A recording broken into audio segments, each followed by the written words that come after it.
said, you really stood out to him during the scrimmage. He said he thinks you had the most receiving yards.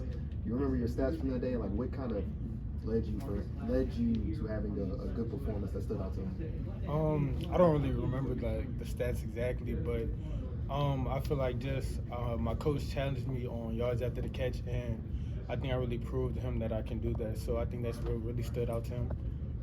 More broadly, where did you kind of focus your off-season work and where do you feel like you won some games going into this year?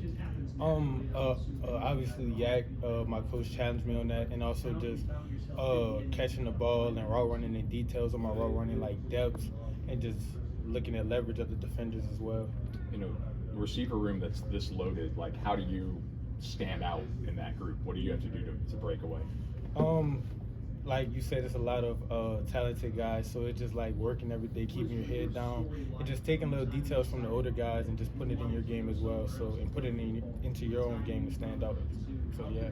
How have you guys in that room made it work? That obviously everybody wants to play, but also some of you guys have waited your turn and have stuck around here. How do you think the dynamic of that room works? It's a very unselfish room. Like everybody gets along very well, and we like help each other a lot. Like all the older guys that we've seen that's been around a lot help the younger guys. Like we're just like looking at their like leadership basically. So we're just waiting our turn and just seeing like going through their footsteps. Daniel, what are the details of improving yards after the catch? Is a lot of that just the route running and at the point of attack? There's a term my coaches use is dart. Like as soon as you catch the ball, you turn it upfield and like not waiting for the defender to tackle you. And they're like, my coach emphasized that there's no rule that a defender has to tackle you. So just running through the tackles and don't let the first defender tackle you. Daniel, on that, how much have you learned from Luther? I mean, one of the best at that. How much have you learned from what he does in that capacity? Well, Luther is a very talented receiver. I take things from him as soon as I got here. Just basically like his twitchiness, his route running, just his yards after the catch, just moves like that, and just you see it work in the game every game. So like, you just put that in your game and like see how you can use it as well. I don't know if you have a chance during practice to actually catch balls from your brother, but what's it like having him on the practice field with you? It's amazing. It's a dream come true actually, because like me and my brother never got to play like together because we're 4 years apart. So as soon as he left high school, I came in. So like this was finally one of our dreams, and like it's so cool, like just being able to see him every day. So. What was that when he decided to transfer? What was kind of the process? I mean, did you call him? Did you go to the coaches, or how did it work? Well, one of the coaches called me and said, would my brother like to come up here and play as well? And I was like, absolutely. And I asked my brother how he felt about it. He said he would love to play with me. So like it was just a surreal feeling. Mark Hughes, it seemed like every ball he caught last year was like a 40-yard or 50-yard catch. Is there anything he does? Like, do you see something on film that he does to create those big plays? Speed. It's just speed. Like he uses his speed and acceleration to separate from every defender, and he uses it real well. Like that's his strong suit, and he uses it. What's the biggest thing for you, biggest difference from year one of fall camp and the first season to year two? I think it's confidence and being comfortable. Like just coming from high school to college, the pace is really faster. The players are better, of course. So like it's just like getting comfortable. So like this is year two, and I'm getting more comfortable with the plays, the details, and stuff like that. Daniel, Coach Trink mentioned your name the other day in regards to potentially being a part of the return game. What's your experience with that, and is that a challenge you'd be willing to accept? Well, in high school, I was an all-state punt returner, so like that's not something like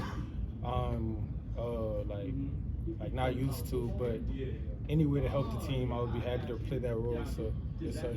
What are some things that a punt returner needs to be able to do back there, as far as this, maybe from a mental approach? Because not everybody can just be back there and be able to do it. So what are some things that you think a good punt returner needs to be able to do? Probably some things like being, I guess, fearless, trusting your blockers, and also like having like vision for your blocks and all of that. Because the ball's in the air for a while, you have to be able to make good decisions to make sure the offense gets the ball. So, yes, sir. Daniel, I've noticed at the start of practice after stretches, you always seem to be the first guy out of the huddle, going through running, and is that intentional? Is that something? Yeah. Me and one of my training coaches, like athletic training, like in the weight room, we always like try to beat each other to the bag for the first time. So like that just always gets us going. So like that gets me going. So yeah, it is intentional. Daniel, on that note, the wide receiver room seems to be the best dancing position group so far, and oftentimes I spot you with arguably the best. Have you always been that kind of high energy guy that wants to set a tone early? Yes, sir. Like I always like to have fun with things. Like if you're not having fun with it, like why are you doing it? So like just the dancing and having fun with my teammates, I just love it. It just brings everyone together. What DB matchup is your favorite to go against? Who, for whatever reason? I wouldn't. I'll say Travis Johnson. We always go back and forth. Like even like before camp, we've been going at it since spring, just talking about like how we're gonna go at it and all of that. So that's a real fun matchup. Nicholas Deloach seems to be getting some time out there. What kind of improvement has he made?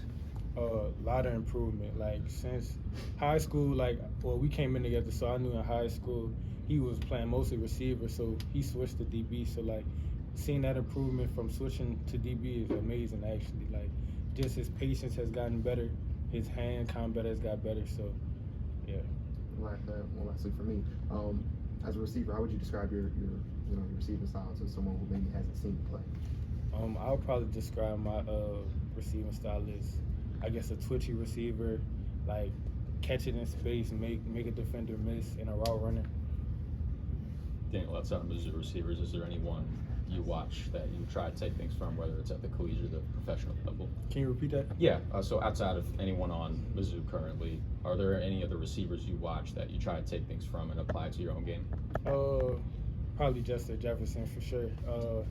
He's from my area, so I've been watching him since I was little. So just seeing him at LSU and then on the Vikings, I always take little things from him. Appreciate you. Thank you.